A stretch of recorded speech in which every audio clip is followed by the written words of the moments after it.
In this video, we're going to be fixing up this 2003 MXZ 600HO. Now, I only paid $500 for this thing, and there's a reason for that. She ain't got no compression. In the last video, we stripped apart the top end, and this is what we found. That'll do it, donkey, or whatever Shrek said. So I continued on and removed the 2 cylinders. Now, they're not perfect, but it looks good to me. Not for real though, they're in surprisingly good shape. I do like me a nice set of jugs. So I cleaned them all up, spick and span, polished up the head, packed them away in a box, and ordered some parts. And today, those parts showed up. But why did that piston break, you're asking? Upon further inspection, this piston here is the good one. You can see here, this one has 2 rings, and the ring gap is on back of the piston towards the intake. And this piston right here only has 1 ring. And as you can see here, the ring gap is on the front facing the exhaust. So somebody's been in there before. Now, luckily, my cylinder seems to be in very good shape. There's a few minor imperfections in here, but nothing I'm going to worry about. So down there in this box, we got 2 brand new pistons and a brand new top end gasket kit. Now I got to put all of this back together. I just love that for me. And we're on a bit of a time crunch because most of our snow is starting to melt considering it's almost May. I already cleaned out my cylinders. We got to pop out these pistons here. I already removed the gasket and whatnot from the base. It's all pretty clean. Let's pop these pistons out. Get the new ones in. Chuck the cylinders on with our new gaskets. And this thing is going to be a ripper. I'm just sticking some paper towel down there so when I take out the wrist pin clips, they don't go down into the base. That would be really bad. There's one. There goes the other one. Right here. This wrist pin is pretty stiff, so we just got to give her a bit of persuasion.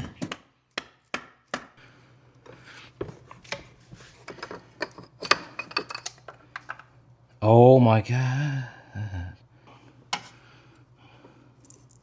Nice.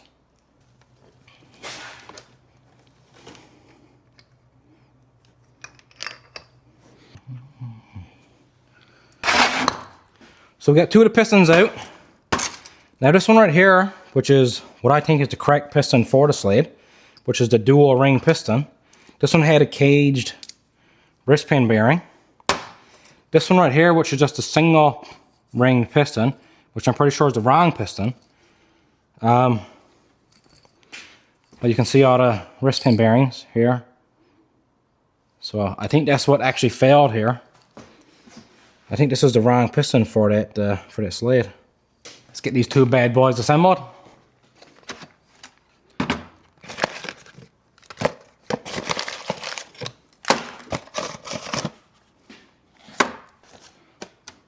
I'm going to put this piston back in this box, actually.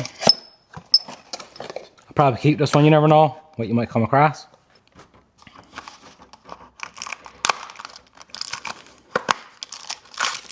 Alright, so I'm definitely going to check my ring gap by putting these rings in the cylinder and measuring it with a feeler gauge and all that kind of stuff.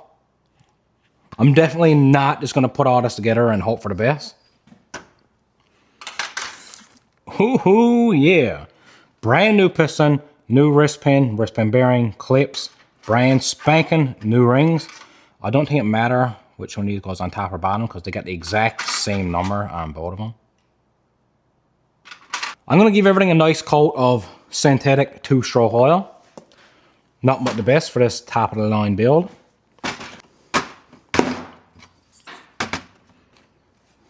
Just going to dump a bit in the cap here actually. And put it on. Now on this piston here, you can see right here and over here, this is where your ring gaps are supposed to be. And like I said earlier, these ring gaps are on the back side of the engine or the intake side. Whereas this one right here had that ring gap on the front side. You don't need no instructions. Just work your way down, get it in the top groove and move it right on down to the bottom. You don't want to put too much pressure on this, they are quite fragile. Now let's get our top one on.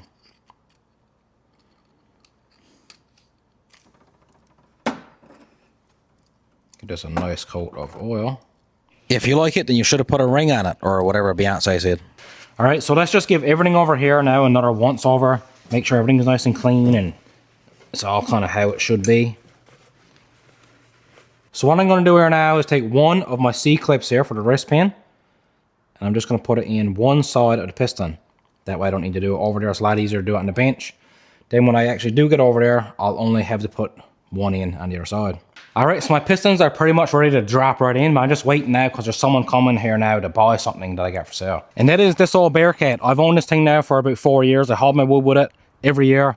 It works excellent. It's just, I used it to haul wood, so it's in a little bit of rough shape. It's shit hauled. Less than 4,000 miles on it, about 3,800 miles. Runs great. Anytime you come in there, flick key, drive away.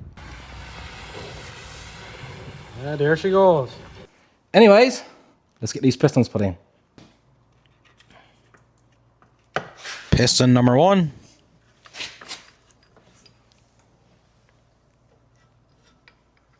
Just slide in the wrist pin.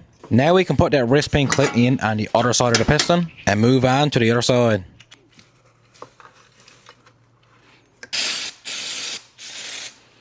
Now let's just clean up all of this surface here before we chuck them jugs back on her.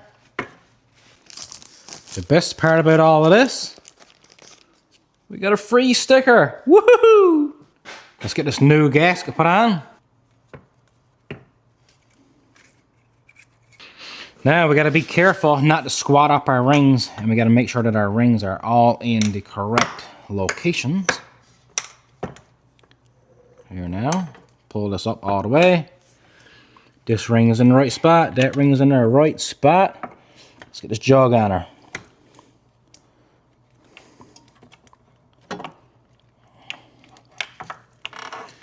Sometimes these will fight you. You just got to be patient with what you're doing here.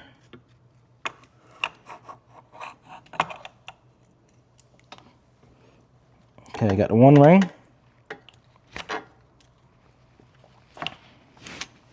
I thought I had the one ring. I don't have the one ring. Well, this jug is heavy.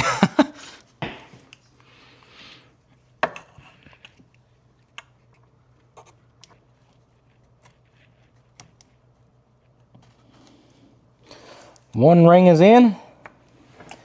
Now we're on to the second ring, which is on. What can I say? I know how to handle a jug. Yep, ring number 2. Now we can bolt down the jugs and torque it to spec. Click, click. Calm down, calm down. I'm just joking.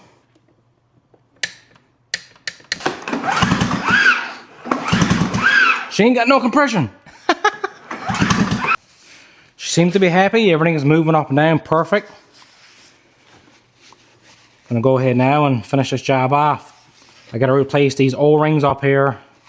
We gotta put the dome back on, fill her up full of coolant, and way to go. All right, before I go ahead now and put my head and stuff back on here, what I'm actually gonna do here is get my carb boots and my carbs all connected and tighten up, because there's a little bit more room back here now to access that. Just kind of move it all around, get it all in place. All right, my carb boots are all on, they're all tight, clamps are all clamped down. I did look at my boots.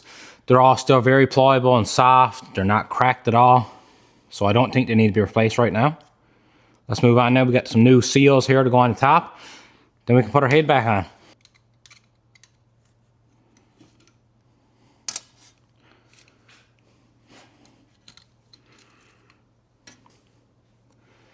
And on with the new.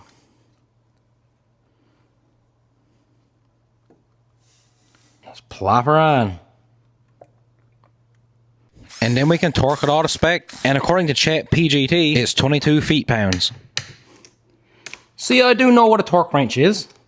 I hope you took apart the base, cleaned the crank, and replaced the crank seals. What? You know, I actually did. I tore apart this bottom end. I cleaned it all properly, and I replaced all the necessary seals and stuff down there. I just didn't show it on camera.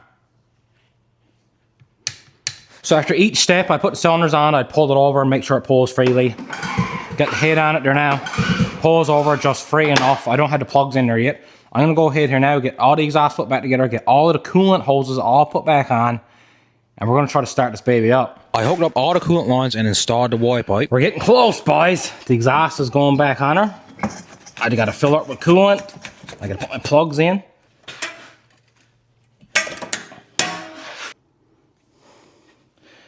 We got our exhaust all back together.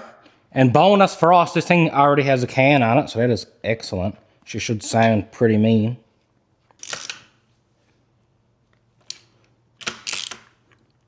Click, click.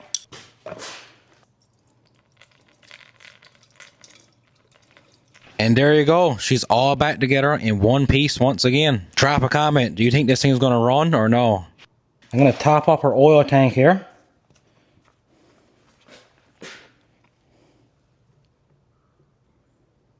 Engine is all back together. Coolant is topped up. We'll run her for a bit. We'll check that coolant again after she bleeds. We got gas. We got some fresh, new synthetic oil gone in there.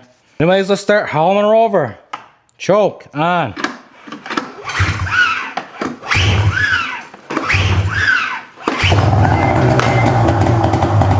Nuttinger! Fire it up!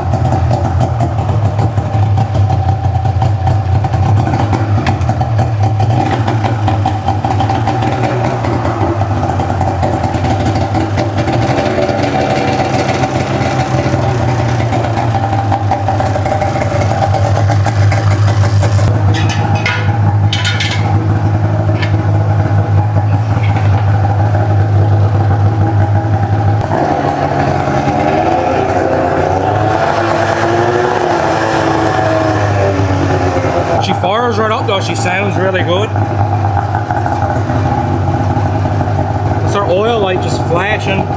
17,000 kilometers, boys. Looks like our temperature gauge is working. I don't think our gas gauge is working, our RPM gauge works.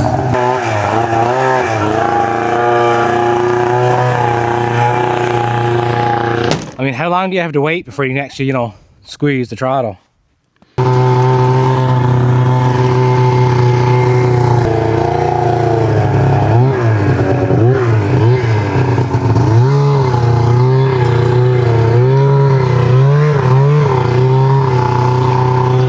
So I just gotta wait for my cameraman now, aka the wife, to get home from work, and we're going for a good rip. If you're not subscribed to me yet on Patreon, you're missing out. You're missing out on all the early stuff, exclusive content, the first look at the next certified ripper, the first look at the next flip car, and subscriber only giveaways.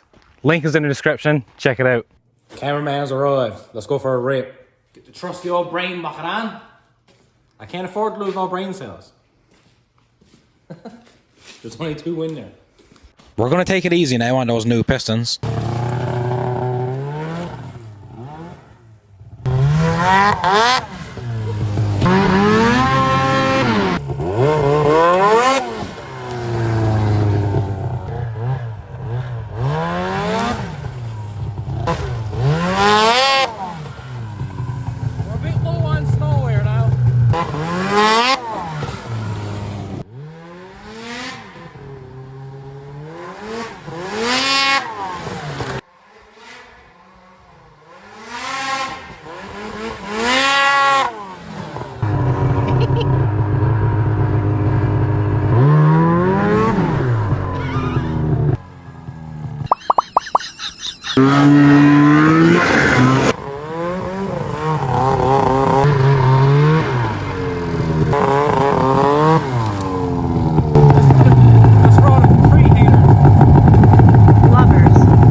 Rest in peace, tree. It's been a slice. Whoa!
That's what I call proper braking procedure.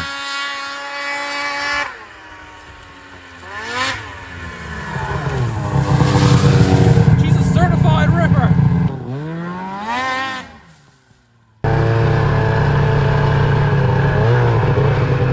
Just park her here with the rest of the junk. So we got one certified ripper all fixed up. Now we got to work on another one. We also got certified ripper, sweaters, t-shirts, and stickers in the merch store. Link is in the description. Like and subscribe for the next project.